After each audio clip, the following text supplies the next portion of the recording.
नमस्कार, मी श्री ललित कुमार कैलास पाटील, जीप प्राथमिक शाळा खडके बुद्रुक, तालुका एरंडोल, जिल्हा जळगाव। इयत्ता दुसरी, विषय बालभारती, घटक 30, अशी ही मुले।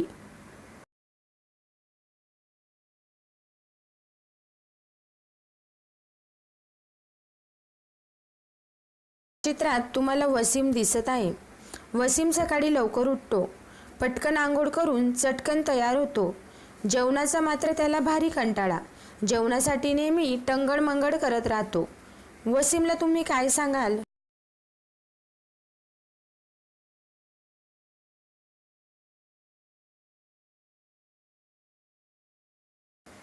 ह्या चित्रात तुम्हाला मुक्ता दिसत आहे।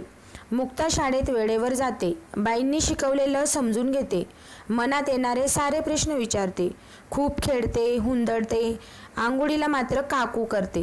कुणी आंघोळ करायला सांगितलं की नळाला पाणीच आलं नाही तर किती मजा येईल असं तिला वाटतं। मुक्ताला तुम्ही काय सांगाल?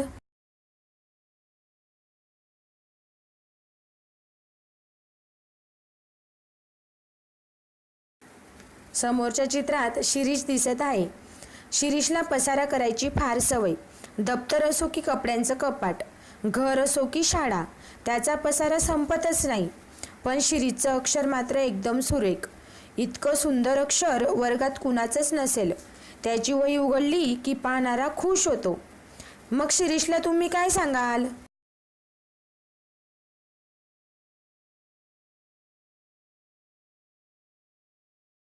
समोरच्या चित्रात तुम्हाला ॲनी दिसत आहे। झाडावर चढणं हा ॲनीचा आवडता उद्योग। जगातली सगळी झाडं पक्ष्यांना घरटी बांधण्यासाठी आणि मुलांना वर चढण्यासाठी बनली आहेत असं तिला वाटतं। जर ती झाडावरून पडली तर ती मुळीच घाबरत नाही, पण उंदीर पाहिला की ती धूम ठोकते। मी वाघासमोर थांबेन, पण उंदीर, बाप रे, असं ती म्हणते।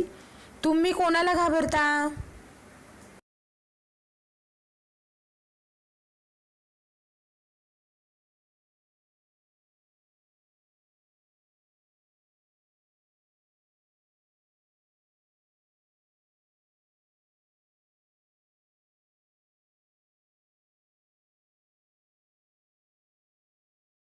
ह्या चित्रात तुम्हाला सेगना दिसत आहे। सेगना शाळेत लगबगीनं जाते। शाळेत पोहोचली की गोष्टीची पुस्तकं वाचायला लागते। जितक्या आवडीनं गोष्टी वाचते तितक्याच आवडीनं उडणारे पक्षी पाहते, त्यांची चित्र काढते, पण एकाच जागेवर बसून राहायचा तिला फार कंटाळा येतो। तुम्ही सेगनाला काय सांगाल?